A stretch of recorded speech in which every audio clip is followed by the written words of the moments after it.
ici, donc coach agréé en paix et développement personnel et professionnel. Je reviens vers vous pour terminer ce qu'on a déjà commencé dans la première vidéo. Maintenant, nous allons aborder les outils de la programmation linguistique et les éclairages qu'il peut apporter à la pédagogie et l'enseignement en général. Donc, trois niveaux nous allons traiter maintenant, que la PNL a traité en collaboration avec la pédagogie. Le premier, c'est le niveau relationnel. Le deuxième niveau, c'est le niveau de la motivation et la confiance en soi et l'estime de soi pour des personnalités. Troisième niveau, c'est le système mental de l'apprentissage et de la mémorisation. Donc, le premier niveau pour la PNL apporter beaucoup de choses, c'est le côté relationnel et la mise en place d'un climat de confiance entre l'enseignant d'une part et les élèves, les collégiens, les lycéens et les étudiants d'autre part. Ce sont des présupposés tout simplement qui ont été préétablis pour qu'ils soient généralisés au niveau de l'enseignement. Parlons de la carte n'est pas le territoire, c'est l'enseignant, c'est le professeur comprend que chacun de nous a sa propre carte du monde. C'est une carte du monde qui est le résultat de ce que nous avons enregistré, mémorisé dès notre enfant jusqu'à que nous soyons adultes, et ce prérequis, ce qui est mémorisé sera reproduit d'une façon ou d'une autre, d'une façon inconsciente. C'est un fondement de base sur lequel nous pouvons se baser pour communiquer et pour faire passer un savoir. La carte du monde est relative.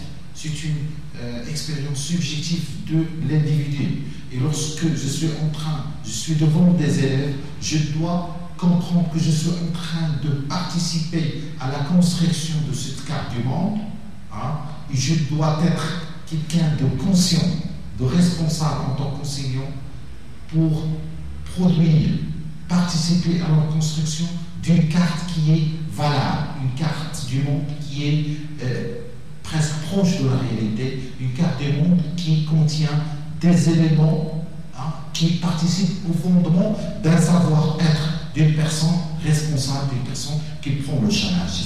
C'est très important, cette notion du carte du monde. Et pour la PNL, il vous dit que la carte n'est pas le territoire. C'est-à-dire que lorsque vous parlez à une personne, lorsque vous lui décriviez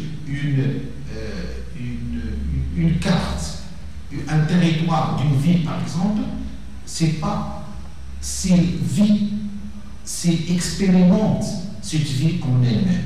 L'expérience n'est pas la même. C'est la raison pour laquelle, lorsque nous abordons la discussion avec notre interlocuteur, il faut respecter l'individualité, la vision, l'expérience propre que la carte peut contenir cette expérience-là. Le deuxième élément, c'est qu'il faut différencier entre le conscient et l'inconscient. Au niveau de l'apprentissage, la plupart de nos réactions sont à 95% inconscientes. Si nous programmons nos élèves à des gestes automatiques, conditionnels, avec de bons comportements, nous recevons par conséquence des produits livrables qui sont avec des comportements qui sont justes et valables. Et l'expérience a démontré que c'est pour construire la réussite de quelqu'un, il faut agir sur des comportements qui sont, bien entendu, des comportements valables. Par exemple, se réveiller la matinée à bonne heure et faire de bons choses, réviser, faire du sport, saluer les gens. Ce sont des séquences. Si on sont prêts à programmer sur des séquences qui sont positives, nous aurons des résultats qui sont positifs. Donc je ne m'étale pas parce que ça demande des entraînements, ce sont des techniques qu'il doit prendre du temps. Je suis à votre disposition si vous avez besoin, vous aurez besoin de former vos enseignants, vos professeurs, je suis à votre disposition pour apporter cet éclairage de la PNL. Troisième des points au niveau du relationnel, c'est les croyances limitantes. Si on arrive à forger des gens, des générations qui ont ces croyances, non pas limitantes, c'est-à-dire ces croyances qui sont positives, ces croyances qui animent le comportement vers des réflexes qui sont justes. Nous aurons des personnes qui croient à leurs compétences, qui disent que si je n'arrive pas à réussir dans telle ou telle branche, telle matière, j'ai des croyances qui sont positives vers d'autres, pour aller vers d'autres domaines. Donc, si j'ai échoué dans un domaine ou dans l'autre, ça ne veut dire pas que je suis une personne qui n'est pas bien, qui n'est pas valable. C'est ça, ce nouveau comportement que la PNL enseigne pour avoir des gens qui ont des croyances, non pas limitantes, mais des croyances qui portent vers le pouvoir illimité, le pouvoir qui n'a pas de limite, vers le challenge.